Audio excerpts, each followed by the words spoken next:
Donk Nation, Jackson, Janet's greetings and welcome to your Daily Dose of Donkey with Ginger. It's your boy, the Viking Donkey, bringing you the Bugcap after the 13-6 loss the Steelers had against the Browns. Bugboo. Not a very good time here, and the Steelers just can't seem to win in Cleveland anymore. Yep. I mean, the last time a non-Ben Roethlisberger quarterback won in Cleveland was Tommy Maddox. That's way before you were even thought of, because I was maybe barely a teenager at that time.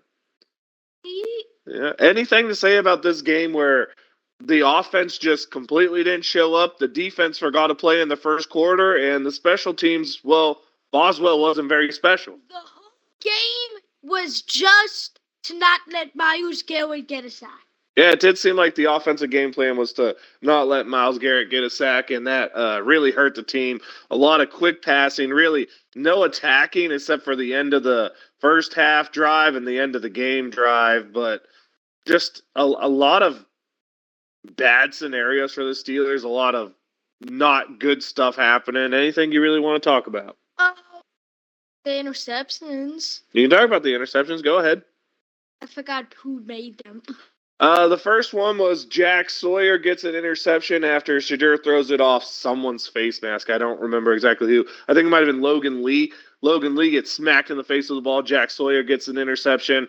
Later in the game, Kyle Duggar intercepts an absolute lollipop intended for Jerry Jeudy. Oh, yeah. Those were the two interceptions that happened. Of course, there were two more that could have happened that didn't, but you want to talk about the two that happened? Go ahead.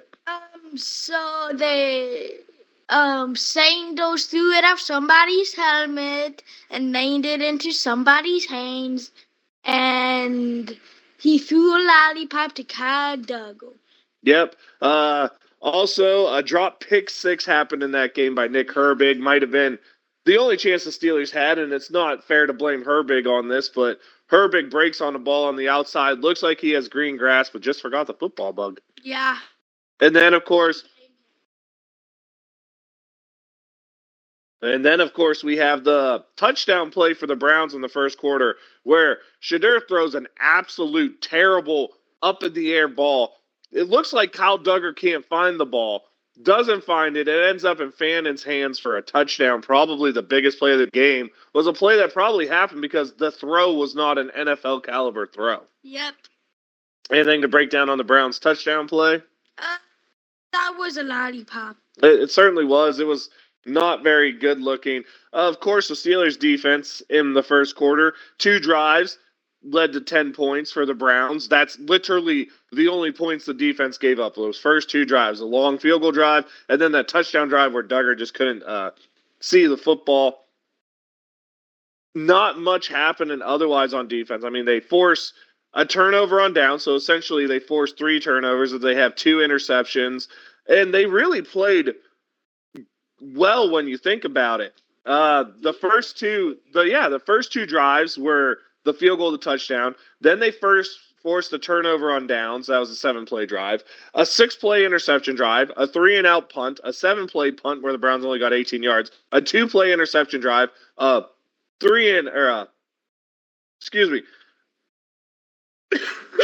penalty drive where they only got 4 plays and 6 yards. Another 3-yard, 9-play drive. And then a 4-play drive where they got 5 yards and a field goal. The defense played pretty much amazing, Bug. Sorry, I muted my cough there. But the defense pretty much played amazing if you take out the first quarter. This game has to fall on the offense and Mike Tomlin's fear of giving stuff up. He's just a scaredy cat that does not know how to coach to win. He definitely doesn't seem to coach to win. It seemed like the offense was just trying not to let Myles Garrett go. And to me, that was shown more often in the drive to start. Was it to start the fourth quarter where we turned it, or where we ended up punting? Yes, the drive to start the fourth quarter where we end up punting the ball. Yeah. Right? And we just ran the ball 3 straight times to go ahead and punt it. Yeah. No, it wasn't the start. It was the second drive of the fourth quarter. We get the ball around the 45-yard line, and we go run, and punt the ball while we're losing by 4 points. Like, I don't even know what to say about that. Usually, Tomlin does not like throwing the ball. I don't even know if you can say that because in this game, we were actually running the ball decently well. We had Warren averaging about 5 yards a carry. Gainwell was struggling a little bit, but Hayward on the 2 carries he had or was successful on that line up tush push but don't tush push thing. We only ran the ball with our running backs 19 times in a game where they were averaging 4 or 5 yards a carry. We threw the ball 40 times, but never really down the field. I mean, yeah, there were 39 pass attacks. You take in his 2 sacks. That's 41 pass attempts for a total of 160 net yards. We were averaging less than 4 yards a pass. That's what to me killed this team was they did not try to pass the ball down the field. It was all quick hitters, quick hitters, quick hitters. And that's not how you beat a team that's aggressive like the Browns. Watch any of the tape. Watch the way the Titans abused the Browns. Watch the way the New York Jets abused the Browns. Was they attacked them vertically down the field, but the Pittsburgh Steelers were so afraid of Myles Garrett getting the sack record that they refused to attack the Browns down the field. Yeah, they only had one good drive. 2. The end of the first half tried to get a field goal was pretty good. Okay, that. But the end of the game. Yeah, that. Well, they only throw the ball at the end zone to number 11. Yeah, I don't understand that. You're moving the ball down the field that final drive, all to Pat Freiermuth is essentially all to Pat Freiermuth down the middle, using it effectively, and then 3 straight plays you decide to throw the football to a guy who. Now, let's be honest. Maybe he had one of his better days as a Steeler. He had 3 catches for 21 yards, but he was targeted more than anyone in the football game.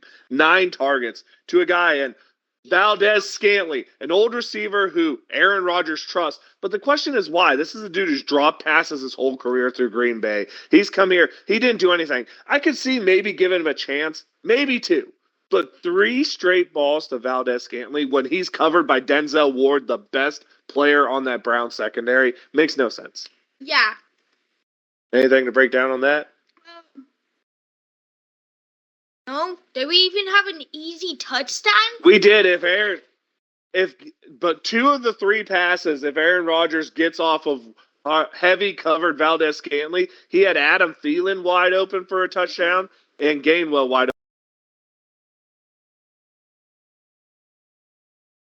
Coach this team and Aaron Rodgers' execution of Mike Tomlin's game plan. Those 2 players are the 2 players who need to be, player and coach that need to be held responsible because Arthur Smith and Mike Tomlin's offensive game plan was trash and Aaron Rodgers' execution was god awful. I mean, 4th and 1 at one point in the game, and we throw a go route that's 10 yards away from Scotty Miller. Doesn't even give him a chance. When Thielen was wide open 3 yards down the field for a first down, I don't understand what Aaron Rodgers was doing. I don't understand Mike Tomlin's game plan.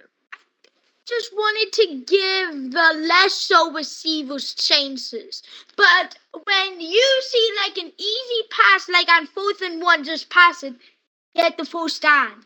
Yeah, I don't understand the go route on 4th and 1. That one still drives me a little insane because it doesn't make any sense at all.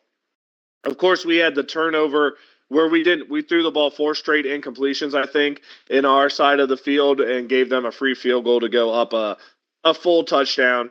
But we also have to talk about Boswell missing another field goal in Cleveland. Boswell's starting to become a liability is a scary point for me. Yeah. Any closing thoughts on this terrible offensive performance by the Steelers?